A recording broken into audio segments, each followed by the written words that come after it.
Cool. We're live. So there it is. Yeah. Right. So yeah, everybody obviously knows me, but I'll first and foremost, I don't know Hunter. Haven't talked to him prior to this live situation. We've texted here and there, but that's as far as it goes. I'll let Hunter kind of give your rundown of who you are, what you've done, and yeah, then we can get into it. Yeah, absolutely. So career salesperson at the age of 26. So I've been in it since 18. Started off my first big boy job, if you will, working for Freight Quote C.H. Robinson. Nice. So started in the logistics industry and did that for about a year and a half, but was in that transactional mode, just trying to get on bid lists and war it out with people is what I learned. Then I left that to actually go to like consumer goods, selling direct to consumers, selling some infrared saunas. I still do that to this day. Love helping people, like the health and wellness holistic side of it. And that's where I learned that there's so much more to shipping than what I even knew actually as a broker, because we have shipping challenges that we're dealing with just on the customer end, from the sales and from the accounting end. So there's so many challenges that you don't even think of as a broker, but when you're actually in the business and it's affecting your sales, your day-to-day life, you're constantly emailing back and forth. So I decided, you know what? I think this is something that I can go in and be passionate about and have a renewed sense of urgency to go in and actually take care of people and know a little bit more about what I'm talking about now. That's awesome, dude. So just so I'm hearing you correctly, you started at Freight Quote C.H. Robinson for what? You said like roughly, we'll just say a year and a half. Year and a half. You learn transactional, kind of just like, let me get a bid or let me get a lane, let me get a shipment, whatever it may be. Then you did, sauna sales, and that kind of just made you think of, whatever you might be having challenges inside your company, but thinking outside the box. It's like not even outside the box, but more or less like there's a lot more that plays a role into supply chain logistics than just, these RFPs or, giving someone a rate. Cause I mean, again, I think we need to just iterate. Yeah. A rate matters to some degree. Our price matters to some degree, but as you noted, seeing it firsthand, there's a lot more that goes into play when it comes to supply chain and logistics. So that's pretty cool that you just decided to make the jump back into it too. Yeah, absolutely. But, I'm glad to be in it. I've been doing it for 2 months now as an agency owner over at Global Trans. And boy, it's just as exciting as I remember. But, it's a different kind of excitement. It's a better kind of excitement because more prepared for it. Yeah, definitely, dude. Well, then I will.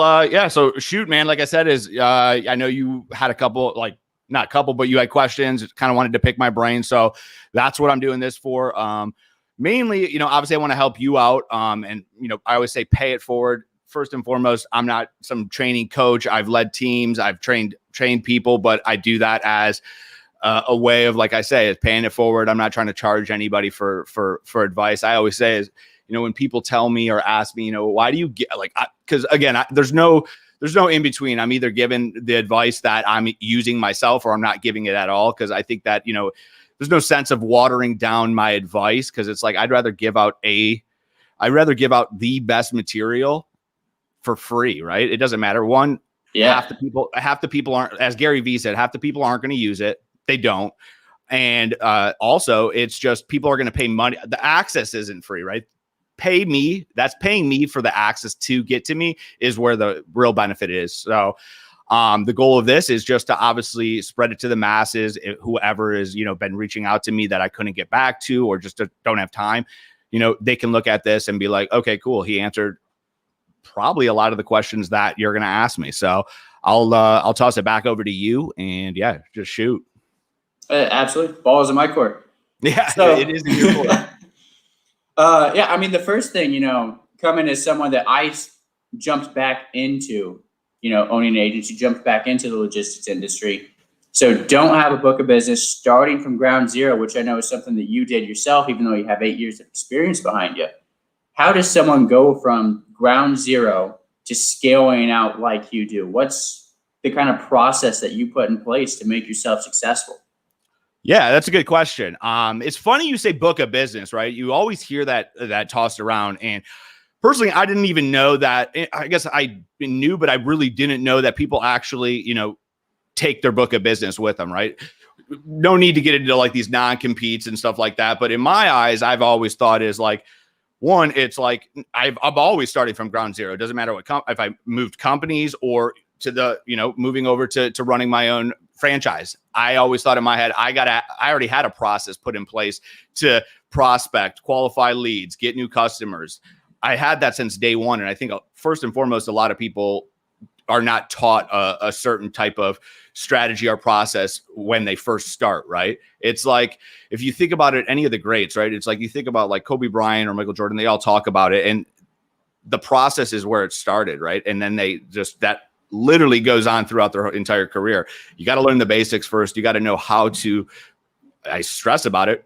What's a lead? How to qualify a lead? Do you have the confidence that you can qualify a lead, right? Do you have the confidence that you can set meetings, get business? So I jumped in like it was a no-brainer for me, right? It was like, again, I didn't bring over a book of business. I came in, started scratch, but I've always knew how to prospect. I always knew how to set meetings. I knew how to qualify leads relatively quick because I started that when I first started my career. So, I mean, I was just, I say fortunate, but no, it's not luck. It was just, I had a process in the beginning, right? So I don't know anything really other than starting from ground zero, whether that be in a company or in a, now running my own show. Okay. Yep. No, I love that. You talked on, the process and getting things started, qualifying people quickly.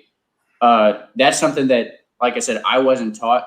And it's something I learned actually selling to consumers is, we're in the business of getting outcomes. Yes, no, or homework. You don't want maybes. You don't want to be chasing. Do you have a process to try and push those yes and those no's? Like, yes. And if you get homework, how do you keep up with that to make sure that you're not letting anything fall through the cracks? That's a good question. So I just want to make sure I'm hearing you correctly and everyone's hearing you correctly. When you say, so first off, when you say, you didn't have, so when you first started, just so I can get a general idea, when you first started, how did it go? Like when you started, you said, hey, first day of work. Now, what do you do? Were you just given a list? Like, what'd you have to do? Yeah, great question. So C.H. Robinson got great training as far as you're learning the freight industry. You learn everything about the freight industry. You spend the first 2 months in a classroom. You're going 8 to 5, learn everything. So I thank them for all of that knowledge and industry experience. You learn about the industry in general, but you're not learning about the sales process. So you're learning basically how to be a freight expert without learning how to sell freight. Makes sense, right? That's a great, I always said, we'll hit on that, but okay. So you learn a ton about like the technical stuff, right? Like classes, FAK, stuff like that, like the real granular stuff, but nothing like really on the sales process is what you're saying? Yeah. On the sales process, essentially what you're doing is you're given, hey, go out, call leads, cold call, and get on someone's bid list. Get someone to give you a shipment. Get someone to give you a quote. And then just try and work up from there to penetrate further into the account. But there was no training on how do I penetrate into the account once I'm on someone's bid list other than trying to win more shipments. But at the end of the day, you're on that transactional list that you're always talking about. So, yeah, that's really hard. I mean, if you followed me for some time now, first and foremost, I always say is like I have people on the operations side on my team or I've will utilize throughout my entire career that are very technical, right? They know the granular day-to-day stuff. That's not me, and it doesn't have to be me, right? You don't have to know it all. My goal was to learn about the actual impacts the supply chain has on the company. Because if I'm going to go sell to a executive, they don't care really necessarily about, hey, listen, capacity's at an issue or something like that. They care about, why, certain processes that are put in place in their company are impacting their bottom line, right? So that is where in my head, I was like, I need to figure that. That's what I need to figure out. I need to figure out the business aspect of things if I'm going to sell.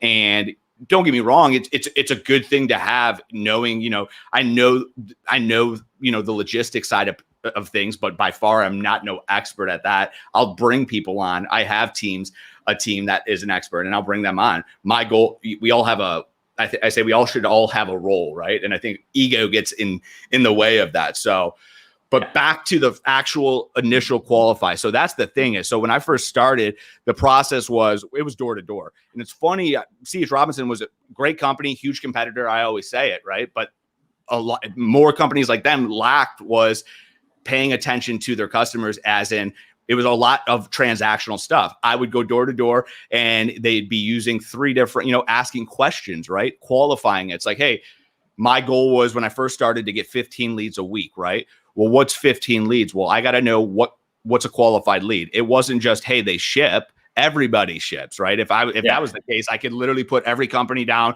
and just call them. So I'd go around. It was tough, but yeah, it was definitely aggressive. But I'd go door to door and I'd ask for, whether that be accounting, shipping. Let's just stick with shipping at first. Asking them questions, not trying to get on their bid list, because that was like the first thing they initially wanted, right? If they talked to me, right? The shipping manager was like, we'll put you on the list. And I would laugh in my head because it's like, I don't want to be on the list, right? It's like, what do you do? So it was like, hey, do you ship freight every day, right? Because my whole goal was they had to, when I first started, $1,000 a week. We'll just stick with LTL, $1,000 a week in LTL, right? They had to ship daily because they needed to be consistent, right? Because if they're not consistent, a lot of things can go south. But that's a different topic. So I was like, hey, do you ship daily freight, LTL? Okay, you do? Awesome. How much, ballpark me. I know it's probably up and down. How much do you guys ship a day? I don't know, Mike. It's like two LTL shipments. Perfect. Now, what carriers are you using? Or do you use 3PLs? We use a little mixture of both. What companies, what 3PLs do you use then? And then if they, you building out a case and it's like, okay, cool. How do you book your shipments? How do you track, trace? Well, that's kind of manual right now, Mike. We hop on like 3 different platforms. We have 3 different 3PLs, and then we have some carriers direct. So we're either calling, emailing, or hopping on the platform, and then they have to follow up. We have to email them or call them for tracking. Okay, cool. So it's got to be a pain, right? I'm building that out. So once I get out of that door, right, I was like, okay, so they do 10 shipments a week. That's well over $1,000. Don't know for sure, but it was minimum of 5 shipments guaranteed a week in LTL, right? They do that manual process. I can help with that, right? Because I'm not thinking about price at this point. I can help with the manual process. Tracking, tracing is really manual as well. So they're having to, quote out stuff. That's a qualified lead, right? Then because LinkedIn wasn't huge back then, I'd ask, hey, who do you report to? A lot of people are scared to do that, right? So asking who people report to, how does the chain of command work? Because at the end of the day, I could say, yeah, I'm going for the CEO, especially on, most companies, I'm going to the CEO, especially if you only have like 10 people in the company, you're making the decision. So that was like the biggest difference was, one, I qualified, right? Because most people, you'd go into a company and they say, yeah, we ship a ton, which they do, but then you find out their process is they quote out 30 different brokers. They just blast out these emails. They might ship $1 million, but is that really worth it?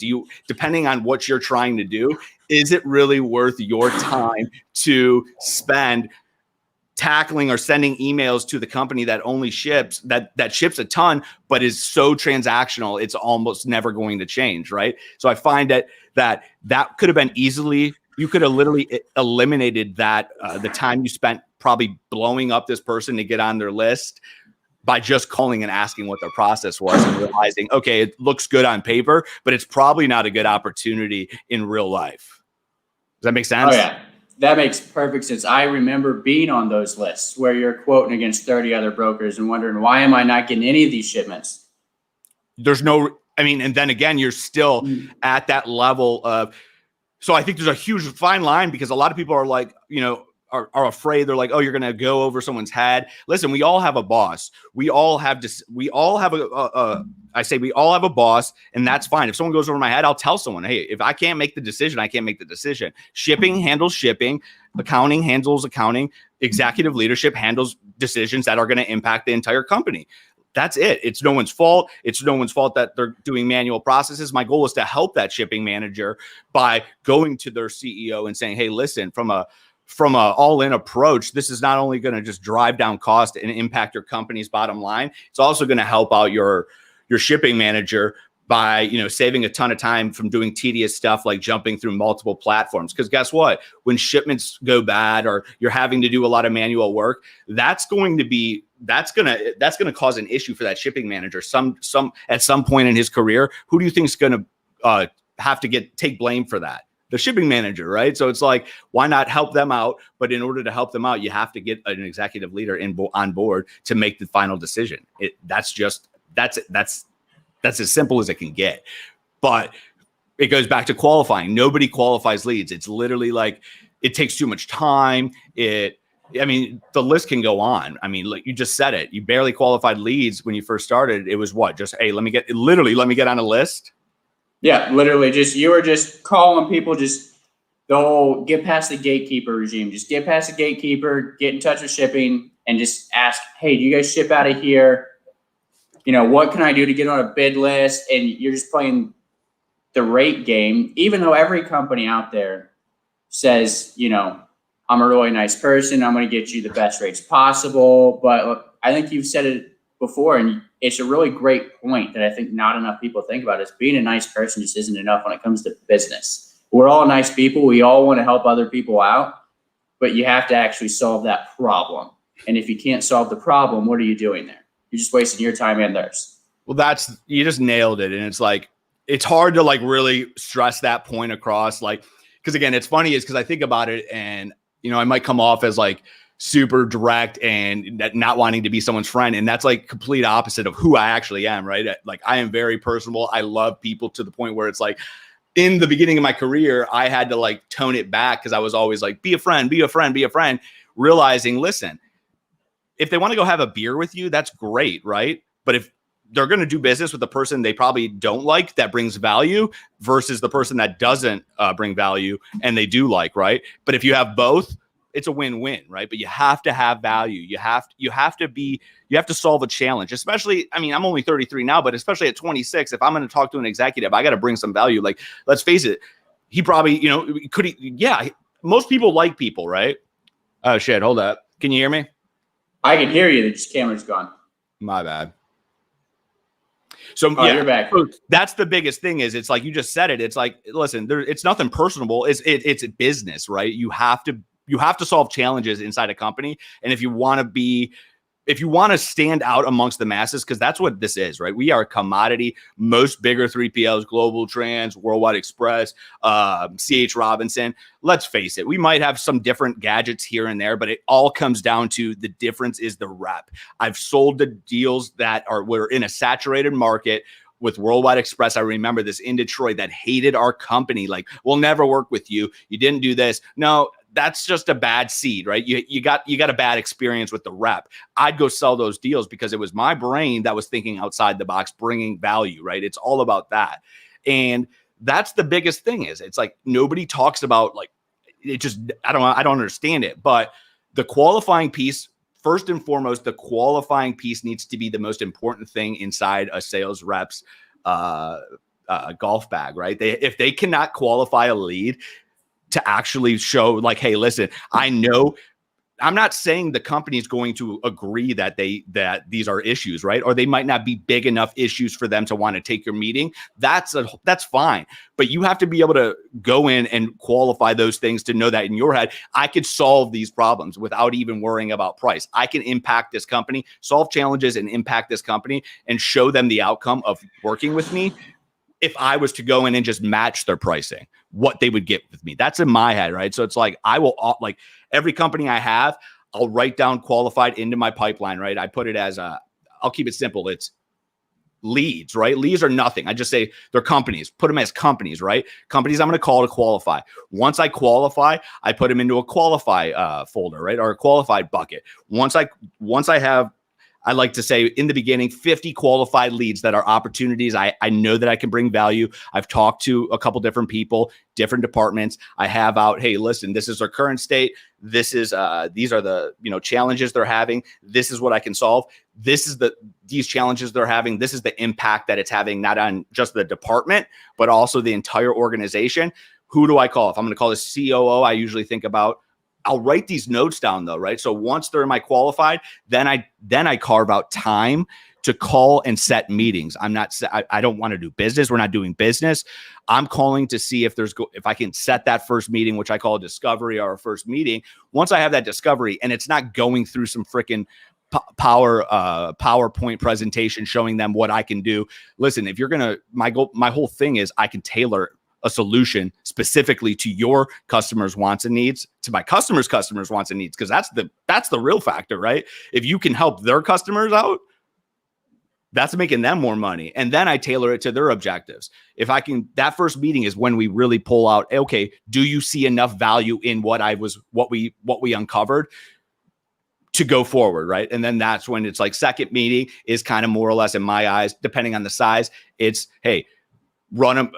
Don't even have to get in. I'm going to pause on that. But back to qualifying, having that qualified list, knowing that, hey, I called him that day, nothing. Cool. I'll call him back for a meeting, call him back for a meeting, call him back for a meeting. I'm not calling for shipments. I'm calling to actually have a meeting to see if they want to have this conversation, to show them, hey, listen, I discovered ABC you're doing. This is the impact of what you're currently doing.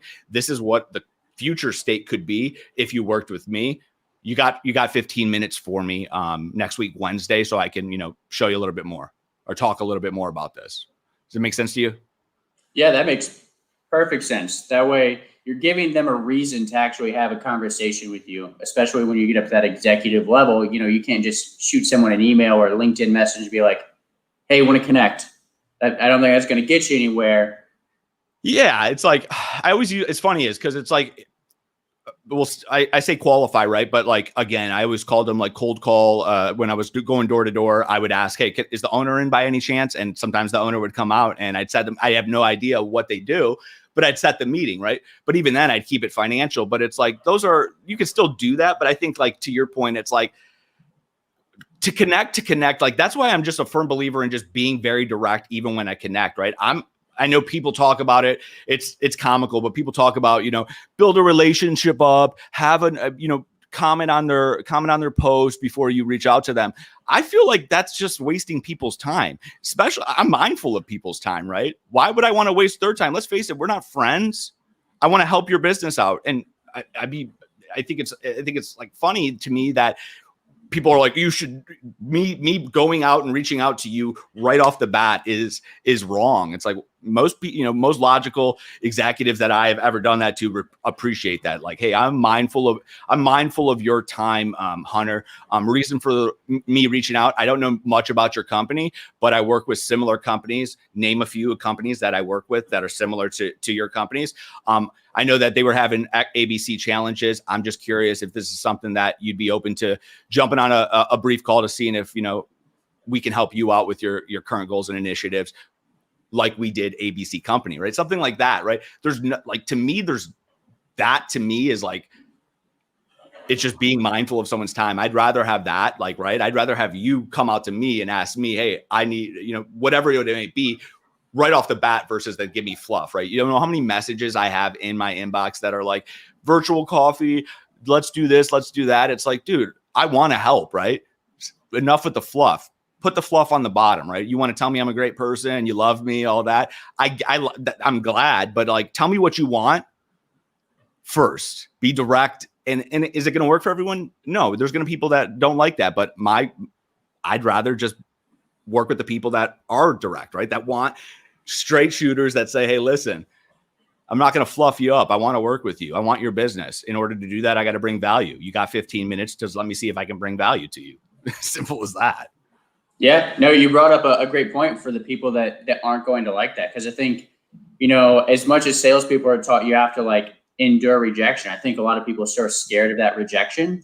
And at the end of the day, like, getting that no is just as good as getting the yes. Like, better. That's something you have to realize. Like, getting a no is the second best outcome, like, that you can ever get. The last thing you want is someone just constantly pushing you on or being too polite to tell you no, because you're both very fluffy people.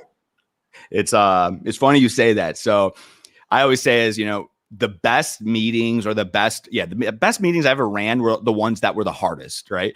The ones that maybe it was like these people are the people I'm trying to meet with, not mean, will let me give them a response to their objections, right? Will let me rebuttal them.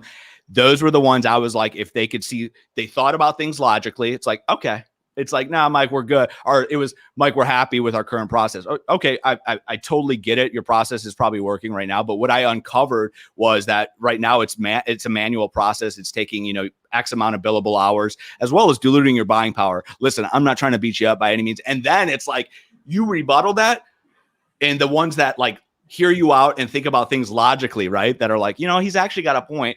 Yeah, let's sit down and meet. Now they want to meet with you, right? Now they know. Now there's a reason why they're meeting with you. They're not taking your meeting because you're a cool salesperson. I had that plenty of times, right? People that just met with me to meet with me, but never were serious about doing business.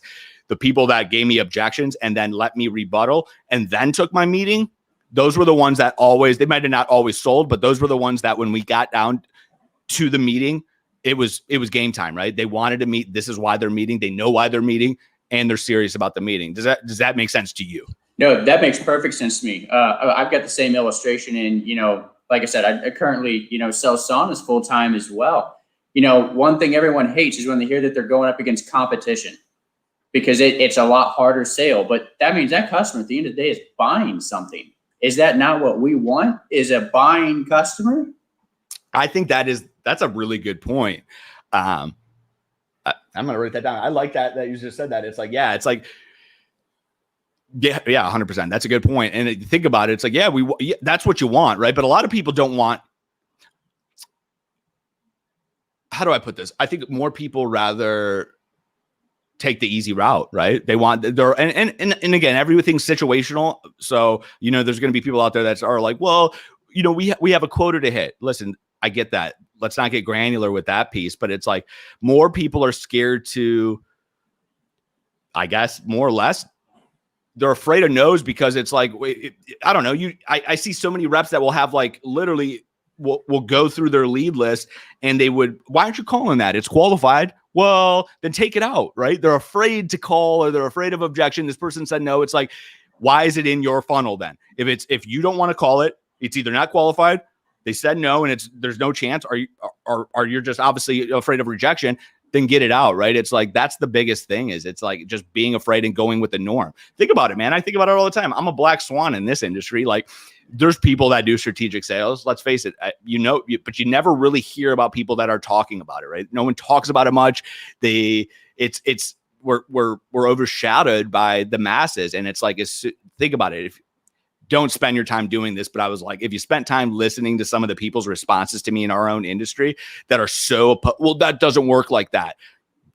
It does, right? It does. Strategic sales people. You don't think people would rather work with one company that can do it all? There's a reason why Sam's Clubs exist. There's a reason why Costco exists. There's a reason why people go to one lawyer, one accountant, right? Because they do it all. But I'm sure there's tons of transactional accountants. There's tons of grocery stores that sell certain niches. Right? You following me? It's like, dude, absolutely.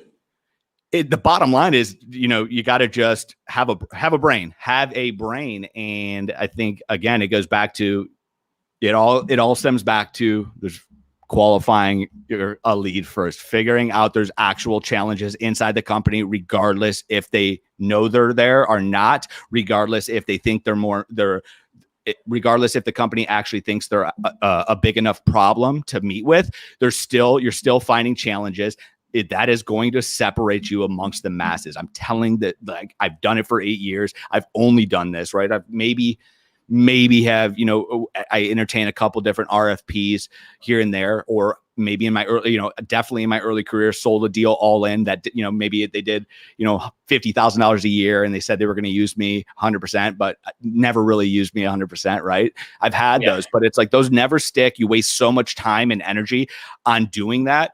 It's just, I'd rather not waste that energy on setting a customer up that wasn't going to be all in with me and just having to, quote me out and essentially maybe getting 1 or 2 shipments here or there, and focus on the people that are like, see the value in what I'm bringing and aren't just going to switch over on me when someone says, hey, I can save you 5%.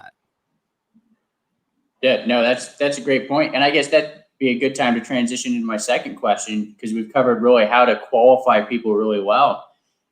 But, how do you go about prospecting in 2021, in the land of technology and LinkedIn and Twitter, Instagram, cold calling, cold emails? How do you prospect in 2021?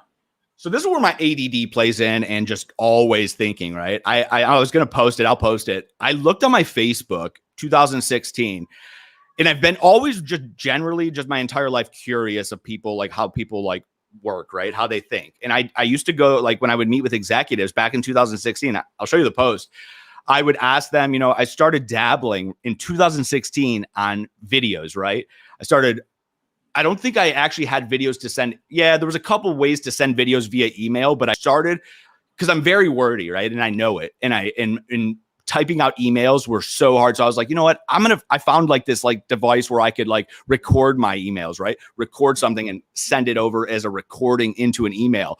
So I started asking every executive I met with, whether they did business with me or not, what their thoughts were on, video messaging. It even says LinkedIn. On LinkedIn, wasn't even a thing. And 95% of the people I asked in executive leadership were intrigued by it, right? It stood out. So it's funny, is because like I was always trying to figure out different ways to separate myself amongst the masses, right? Because like, okay, we can all cold call. What do? I was dropping voicemails. I'm not saying this is for everyone, and it looks a little bit nutty, but I was dropping voicemails sometimes at midnight, right? I was just always like, hey, this is Mike. They would see it. Or I'd be like, hey, I know it's crazy that I'm looking at the clock right now and it's midnight. Obviously, I definitely need a life. Boom, right? It's like, but it's you like humanize yourself right there. But here's the thing: I was 26 years old. Not saying people will say, "Hey, that sounds desperate." You know what? I'd rather make a ton of money and look desperate than worry about what the guy that makes no money thinks about me being desperate. That's just my mindset. Like, you know what? I don't have an ego, dude. I got to make this money. And the only way to do that is by helping people, and getting that meeting is what it takes, right? So I was sending, dude, you name it. I mean, I was warm calling. Meaning a warm call to me it was already qualified, couldn't get anyone on the phone. So I would send out an email and be like, hey, listen, to whoever I wanted to meet with. Hey, I'm going to be out your way tomorrow at 10 o'clock. I was just going to pop in and hopefully put a name to the face. If I don't hear anything back from you, I'm assuming that you're cool with it. I would show up there. And be like, secretary or whoever would be like, well, do you have an appointment? No, but I would say, hey, well, I told Jim that I was actually going to stop by and he didn't respond back. So yeah, he should know I'm coming. 9 times out of 10, they would come out, right? Maybe I didn't get a meeting, whatever it may be, but it was just literally little stuff like that separated me from the people that were just doing your typical, cold calling during the day, right? I remember I had a meeting not ghost me, but it went cold, right? Had a couple meetings, a lot of good stuff was happening, and then nothing, no response. So I ended up buying this like plastic ball, right? Wrote it to the CFO, wrote on Sharpie. I said, let's get the ball rolling. I'm going to call you tomorrow. And I sent it to him. So little, like, dude, I mean, it sounds corny, but little things like that, I always thought about. So social selling, I think I love it, dude. Like, right. I was like, I'm a diehard old school, I say baby boomer work mentality. I'm a diehard, like, handwritten letter guy, all that stuff. Cold calling will always be key to me. I think there's just nothing that beats picking up the phone, or hell, if you can't, not now, but stop by a company, but picking up the phone and getting what you want, right? A quick way to do it. But with LinkedIn, I don't even email anymore. With LinkedIn is so clutch, dude. I'm telling you, if you're not using LinkedIn, if you're connected with that person that you're trying to set a meeting with, what other better way to do it than that DM, right? You can email them, but that person, people these days got all the spam stuff. They can you got to go through all different channels. You might not even get your email, right? But you're direct connected with them on LinkedIn. Most people, let's face it, I know it. Most people aren't sending video messages via LinkedIn. I'm going right to the person connected with you. I'm going to send you a DM video. I said a bit. I will never not do that now. After this, I won't say the company's name, but he was the VP of procurement. I don't even like to deal with procurement people because you're always like price. Sent him a video. He said, I don't know if there's a need, but the fact that he said something about the fact that there's so much fluff on this internet and you just literally sent me a video. This is the only reason I'm taking your meeting is this video. That is it. I'll send it to you offline. But that's where I was like, you know what? He's a hardcore dude. It was nothing no fluff, right? Even when we got on the call, there was no I love, like, oh my God, your video is so sweet. He would just seriously let me know, with the amount of people that blow me up, this is why I'm taking your meeting. This is why you stood out, period.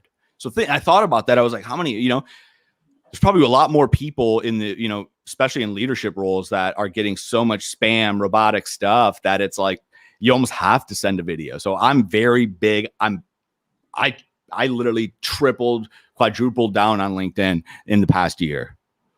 Okay, that's super interesting to know, because I feel like I've heard about people sending videos, especially like to consumers, like, but doing it to businesses, I feel like that's definitely something I've never heard of anyone doing before. So it's a huge strategy. Do you do it? You don't do it?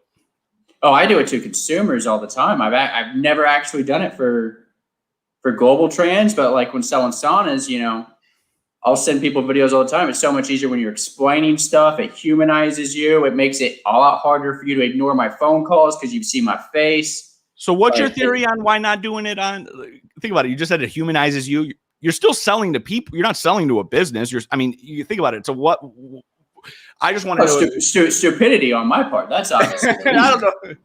Not stupidity. You only know what you know, right? Is what I say is, but that's interesting because I'm sure there's a ton of people that think like that too, like you, right? And it's not, I'm not saying it's not wrong. And it's, if you think about it, there's logic behind what you're saying, right? But it's like, so, but yeah, I would say is you got to think about it as you're selling to people still, right? You're not, if you're not selling to a robot, you're directly, sending it to whoever you're trying to get a meeting with. You're still sending it to a human, right?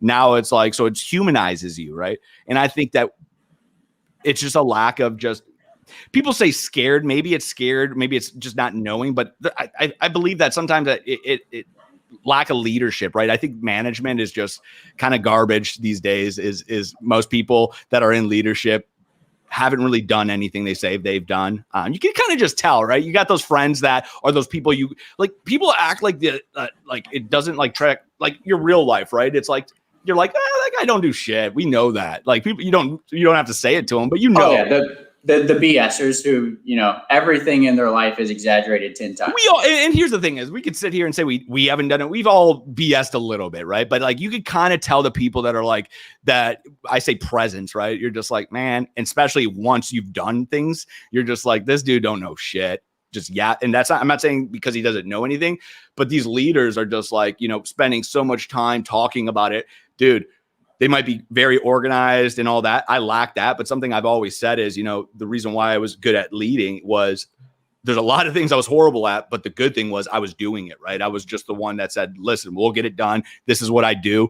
Follow me. I'll show you it because I'm doing it, right? So it's like, there's a lack of that to even like having that type. That's why we're here, right? Look at our industry. People keep talking about the same stuff. And when we should have leadership talking about, hey, why shouldn't we just keep rate shopping instead of having these conversations about capacity or people hate each other? Why don't we have some people step up that, again, step up and say, hey, listen, maybe we should train our people better to stop being, order takers and start being resources. Most people aren't going to do that because, again, it generates money and it is what it is. But it's like, I always think about it. It all starts with that leadership point. And it's like, you don't know because you were just taught, hey, this is what I do. And now you took it upon yourself to say, you know what, this doesn't seem right. I'm going to go out and pick some other people's brains and really, figure out how to be a resource and not an order taker. And that's what it takes. But most people aren't you, right? Most people are afraid to go do that because it's like, I don't blame them. They need income, they need money, they need whatever it may be. So they fall in line and that's what happens. Yeah, no, I completely agree with you. I think that's a fantastic point. Like, so, but yeah, I mean, that's kind of where the prospecting is. I'm always trying to set meetings. But I'm also like, so I'm calculated with my meetings too. It's like, I have a process. I never let anybody run my process, right? It's like, if you want to, again, if someone was to say, hey, I'm going to handle your transportation, I want to be your guy, right? That's my goal is I want my company to be your one-stop shop. I'm going to handle it. Well, you got to handle your shit, right? It's like, you don't let someone else lead your meeting when you're the expert, right? And that's not saying, oh, look at me, but it's your meeting. People are meeting with you for you to handle it. Why would you let someone else tell you what to do? And you got to walk a fine line, but that's where it's like, I play it forward. Always first meeting. Okay. So we agreed that right now, not knowing your cost to serve and just going, and just tacking on 12% of the sale, to allocate as your transportation cost is, again, until we get data, but most likely is impacting your bottom line, and you're cutting into your own margins. We agreed on that. So cool. And then we also agreed that, the manual process from also your front end, such as booking, tracking, tracing, is causing a lot of manual error, as well as the back end from a billing standpoint. You're starting to, see that it's taking a ton of time. So I reiterate the shit we just talked about, right? Restate getting buy-in. Yes, Mike. Yes, Mike. Yes, Mike. Okay, cool. The next steps for this, the next steps are going to be, listen, you wanted to see more visibility into your supply chain. I'm going to need 90 days of data. If you could make a quick note, or again, I'll tie your accounting person into it so that I can have those, emailed over to me within the next couple of days, so I can start building out your KPIs, right? That we agreed upon seeing. Sure, that's not an issue. So I'm playing it forward, letting them know how the process is going to work. Then it's second meeting. We go through everything, then reiterate everything again, getting people to agree, right? Because that's where you find out if someone's going to do business with you or not, right? You could pull out red flags a lot sooner in those meetings than you think, right? Like when someone balks at you on the first meeting, people are afraid to close people. It's like, listen, I'll close someone on a cold call, dude. Like, listen, if I can do ABC, I'm mindful of your time. If I can do ABC for you, listen, I know I'm probably not going to hard close you on the phone. That'd be pretty cool. Humanize it. That'd be pretty cool if I did. But let's face it. The reason why I wanted to ask these questions is because I am mindful of your time. And if this is just something that you think you're just dead set opposed on and just taking my meeting to meet, trust me, no harm, no foul. We don't have to meet. But if you're serious, I just want to make sure that there's nothing that's going to stop you if we can provide you with, ABC and drive some costs down with your transportation.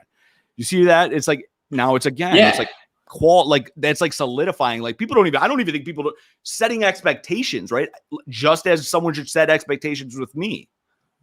Yeah, absolutely. I completely agree with you. I've got a set process I like to go through with every single phone call. And it's always starts with, as a salesperson, you're the one driving the car. You are in control of the car.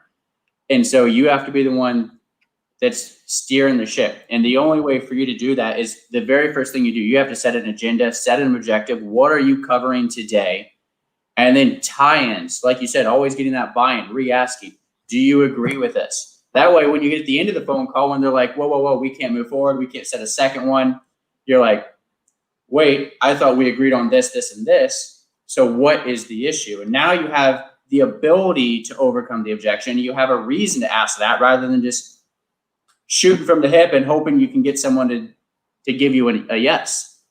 Dude, you just said it. You have people want to say, oh, it's not tips and tricks. It's just literally common sense, right? Like you just said it though. It's like, well, maybe I missed something. I thought, let me just run this by you again, right? It's like you're happy with the price or the savings, right? Yeah, cool.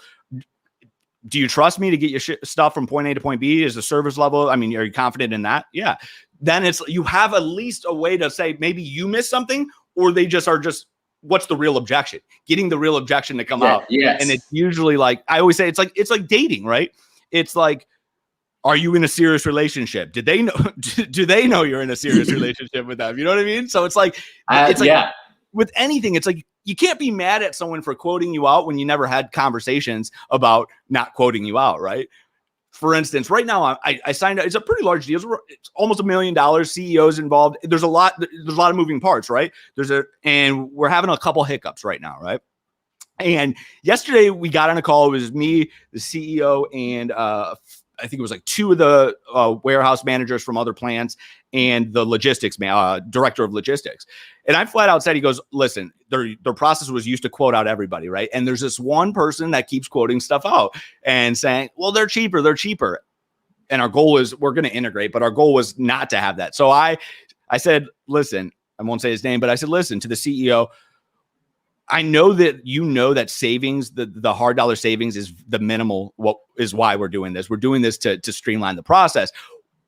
You've said it multiple times. Why do you think your people are worried about price? It's your call on the price, being the CEO. this is where this is going to be a great relationship, right?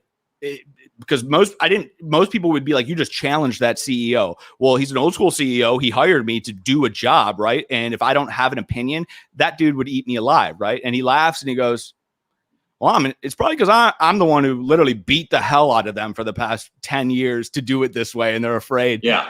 And he was like, I'll make sure that I just let them know again, right? So it's like little stuff like that. It's like, that's where I also say, you just literally communication and setting standards. Like, listen, most people would have been fine with that, right? That's cool. Quote people. I'll show you these emails. Quote people out until we get you integrated. No, this is what we agreed upon. If this isn't what we still want to do, then we have a discussion, right? I think that just is fair on both ends with anything. And most people don't set expectations, right?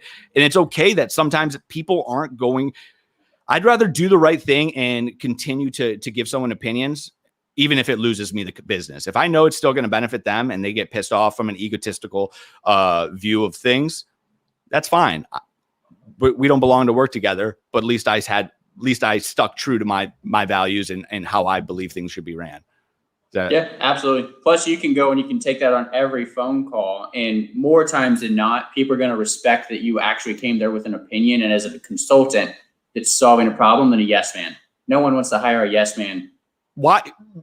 Weak leaders hire yes man. Weak leaders, think about it. I mean, I don't know, again, not to get on a rant, but people like weak leaders are the ones, like, that's why I always said, like, even a job, right? If someone challenges my opinion, and let's not even use the word challenge. If someone like has a different opinion and it's logical, I want that, right? I want those people around me. Why the hell? I don't need people around me telling me I'm the shit, right? I need people.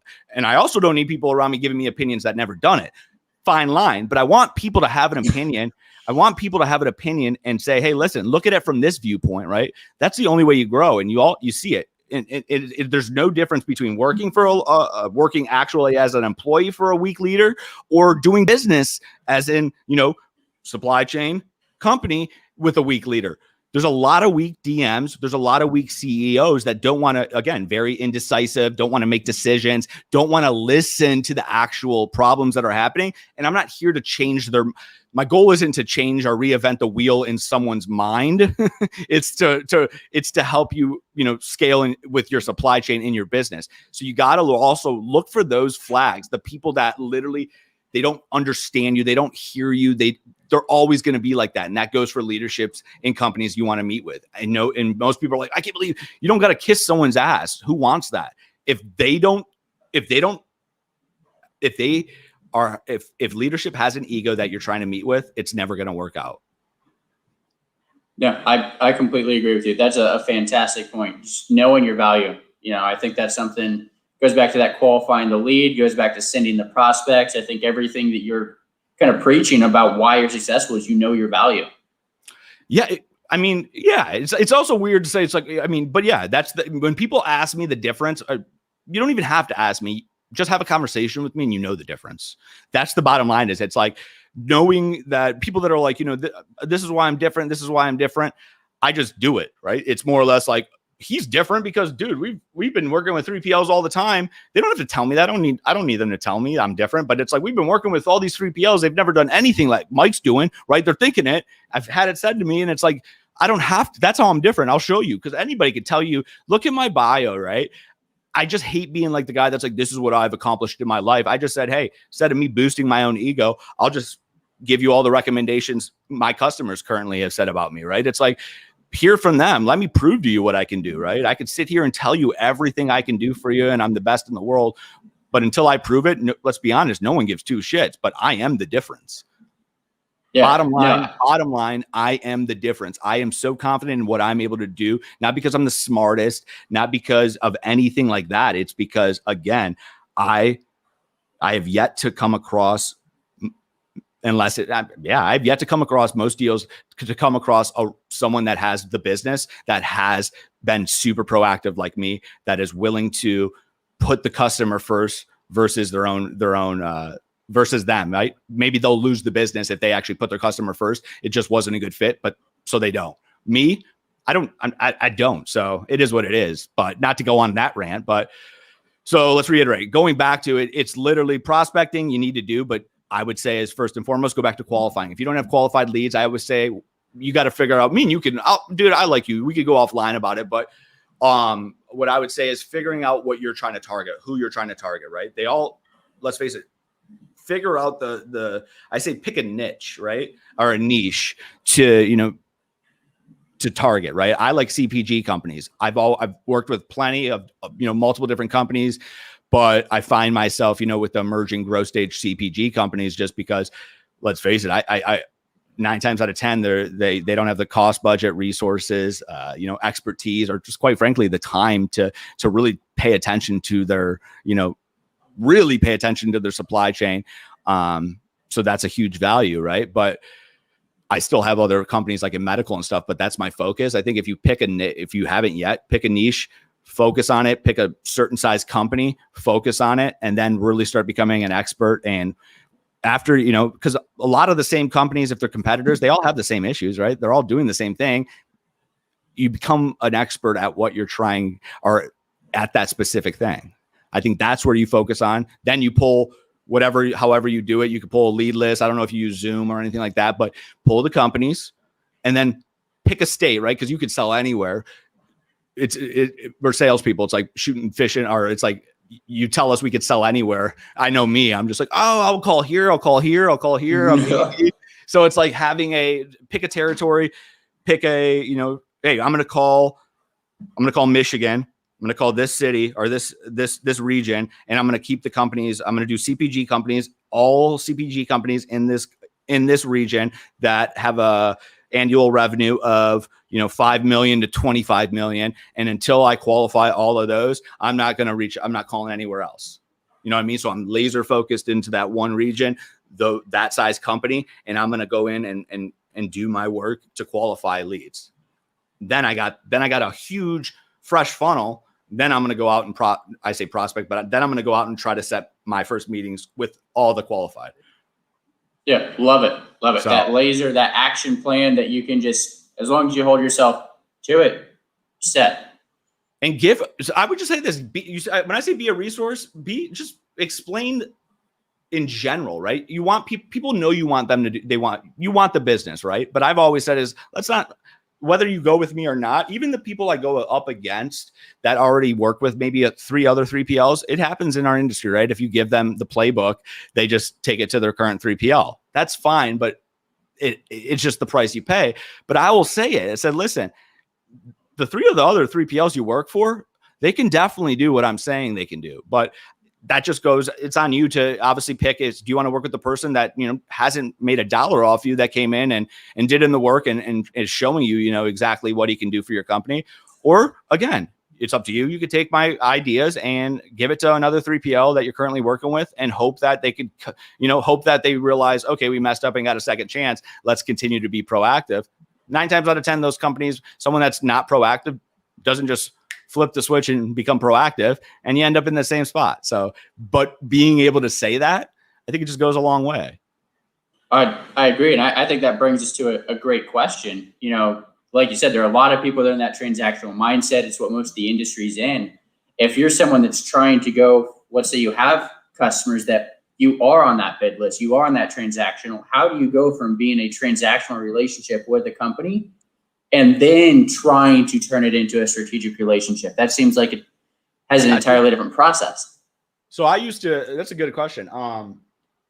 So there's accounts, even now to this day, I know I'm missing a little bit of the business, right? Still not transactional, but even I always used to say is the low hanging fruit is in like big companies, right? The low hanging fruit, like people want to, let me take a step back. So a lot of people like will have like large accounts, or they'll have like house accounts or someone, these accounts that are sold, right? And they're missing a ton of business. So either, how do you get that business, right? You have to figure out those things. So it's like, those are the low hanging fruit deals, right? So I used to say is like, listen, have an account manager or have the salesperson listen to what's going on, right? If you're already getting business from the account and you don't know certain things that they're doing, that would literally, for instance, if there's an account, they do 100 shipments a week and we're only getting 25 of them. And we should know where those other 25 are going, or we should know their current process. Like, how are they booking, tracking, tracing? they have to pay us. So we should be talking to their accounting people, writing those notes. Hey, once you talk to the accounting person, hey, we're actually a vendor of yours. How are you currently? I just want to make sure. Are you happy with the bills that we're sending you? Asking those, that's a wide open, that's an in. Okay, cool. Now you're building a case just like you would build it cold calling and say, well, we're missing 75 of the shipments a week. I know we could be of value. Let's now. Maybe if you built your relationship up too much at the mid-level and you don't want to go over someone's head, you bring over you get someone else or whatever it may be, right? It's like I've never done the account or I've never done the actual booking of trucks. So someone would actually be like, yo, I would tell like the customer service people I worked with, hey, get this information. I'll actually call in accounting and then dude, it was low-hanging fruit. So I would go in and say, hey, listen, Mr. CEO, you guys are actually an account with us. You spend around $100,000 a year. I was able to do a little bit of a little homework on my end. There's a couple things I can help you with on the billing side of things. I spoke with your controller as well as, mitigating, the billable hours that people are spending, a ton of time booking and tracking and tracing with all those different platforms. I'm curious, we already do business with you. Would you be interested in, just jumping on a more in-depth call to look at this thing 10,000 feet up and seeing if we could be your one-stop shop or something like that, right? So now it's like you do business. They spend $100,000 with you. Why not now? Yeah, and you can, and there's more challenges inside the company. That's why I say constantly being a resource. Most people don't. Most companies don't even want to do that because they're afraid of something. If your company is going to leave because you decided you wanted to help them out even more, that company was never going to go with you. That's why a lot of companies, that's how I get a lot of companies. That company eventually one day, somehow someone's going to reach out to someone that is making those decisions. And they wonder, why wasn't I involved? Like when companies do, I call them like, they're not bids, but they're like, hey, we're going to look at 3. I've been in these are cool. These are super cool. Like, they're trying to outsource their logistics to one 3PL, but they're going to like some should, if it's bigger, they're going to vet it out to 3 people, right? You get a chance to pitch why you should be all in, right? Different things. Yeah. It's funny as it happens time and time again. People wonder, well, dude, we did $100,000 with them and all of a sudden they just stopped and we weren't even invited to go pitch them for a one-stop shop. And we can do that. Why didn't they invite them? Because they didn't know. People only know what they know, right? So instead of, if they would have just stated, hey, we can do this for you guys, you probably would have been invited. You're already a vendor, but instead you weren't. Did you follow that?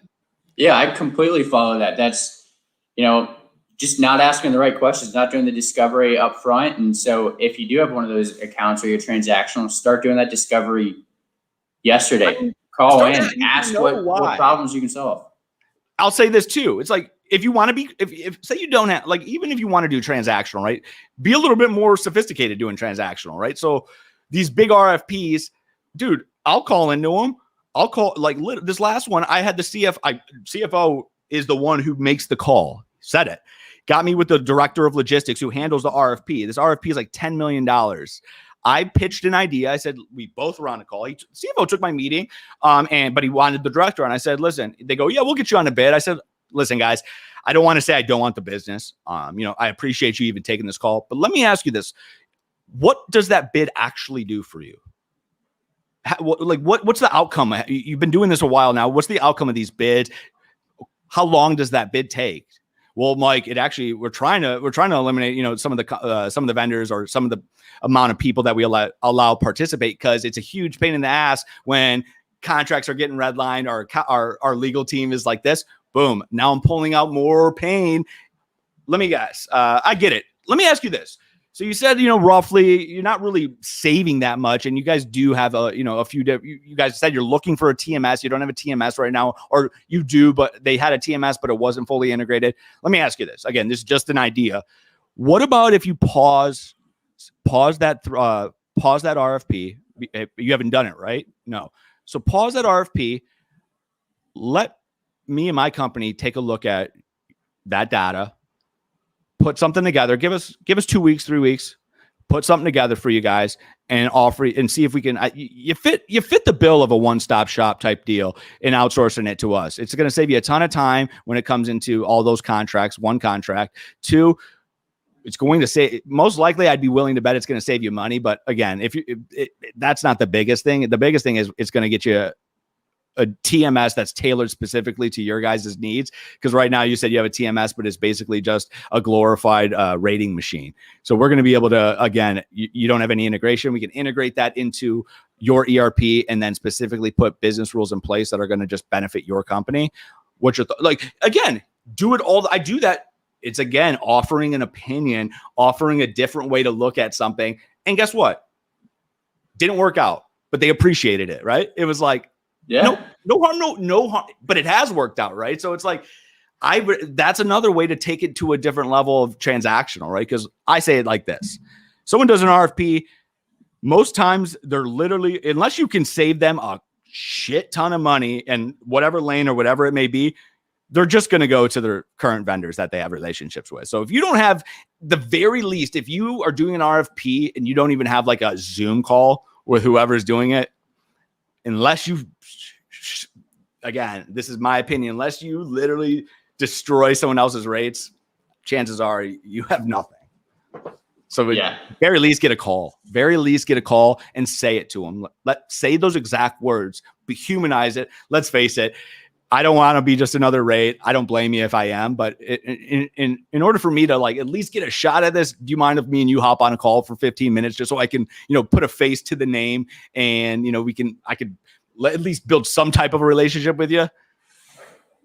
So I don't know. That's kind of just my way about, going from transactional to relationships. But again, it's a lot easier said than done, Hunter. I know it's I can just shoot this off like my hip because I've been, it's how I operate, right? It's it fit perfect in my personal life and in my professional life. I've always been about quality, not quantity. And I'm a butterfly. So it was a little harder to in my social life to cut out people, but it's I only want to do business with people that appreciate that are looking for long-term outcomes, right?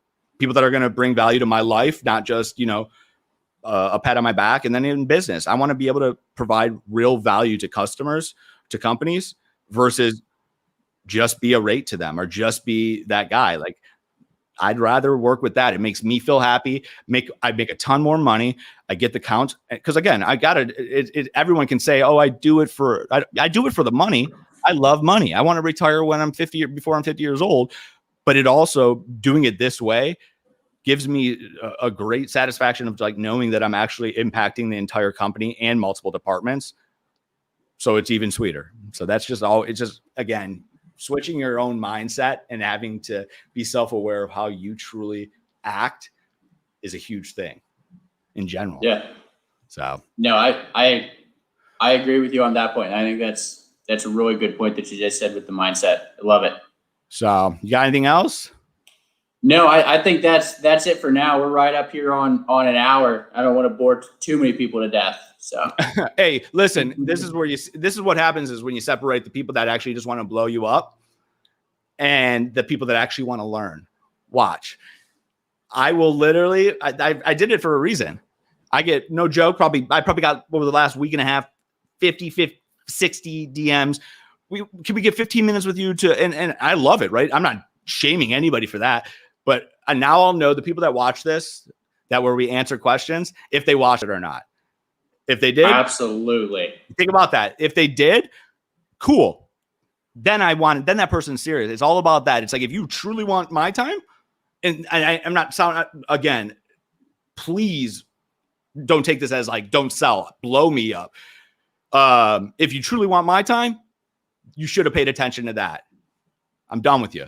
That's just the way. You'll never get my time if I just literally sat for an hour and talked about certain things that you specifically asked me. Nah. So anyways, bro, you stood out. You were dude, people, what you did, you were just literally keep doing what you're doing, dude. Right. It's I like it. There's more people out there that like aggressive people. At the end of the day, sales is sales. And I think that bottom line is, being nice is just common sense, right? Being kind is common sense. Let's stop. We don't have to keep telling people to be fucking kind. I'm sorry, but you just don't, right?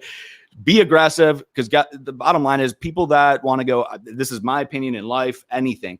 people that go out and take fate into their own hands and don't worry about what the hell other people think and are people that give action and go do it. And this is bottom line, you're going to succeed somehow, some way, right? If you just, again, action before anything.